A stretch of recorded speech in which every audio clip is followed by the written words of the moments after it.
Ating linya ng tubo ng ating tubig. Iakyat natin yan pag ano, no? Yan hanggang doon.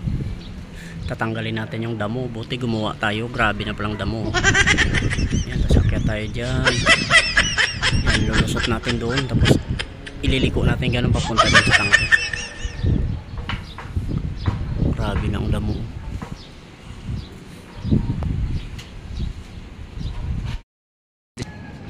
Yung hagdan binaba namin dito, tinalian para maikabit natin yung tubo natin. Yan, ganun din dun sa kabitaas.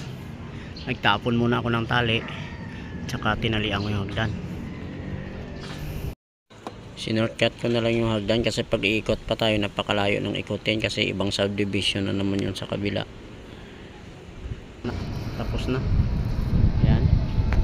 Pagdating dito, ginamitan ko lang ng hitya natin para medyo ma-curve.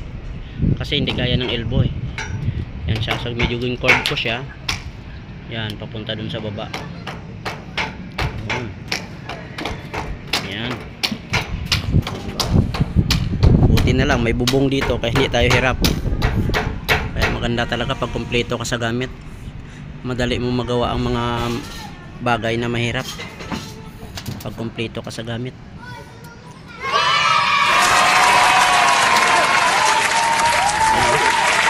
Wala tayong hagdan, doon natin yung mapako. Buti na lang, oh, may hagdan tayo. Oh. Salamat Shopee. Ayan na, dyan tayo, naglagay lang tayo dyan ng T. Ayan, ayan yung motor.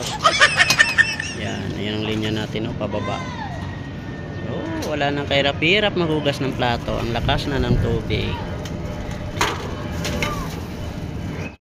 Siya, oh, yan na. Letter T. Diba?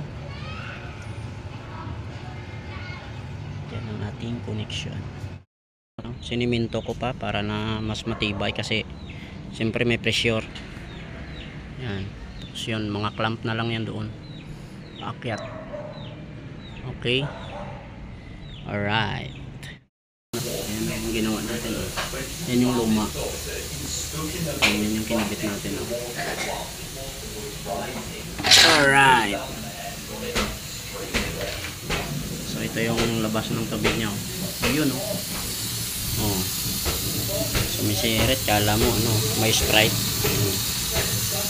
Oh, diba? Lakas na. Yung tubig kasi dito overflowing lang, minsan mayroon, minsan wala, kaya kailangan talaga magandang matangke ka. Ang lakas na. Okay, thank you so much for watching. Message nyo lang ako guys kung magpapagawa kayo, mapalinya ng tubig, PPR man yan or pressure tank installation. Nag-i-install pa ako nyan, pressure tank. Thank you so much.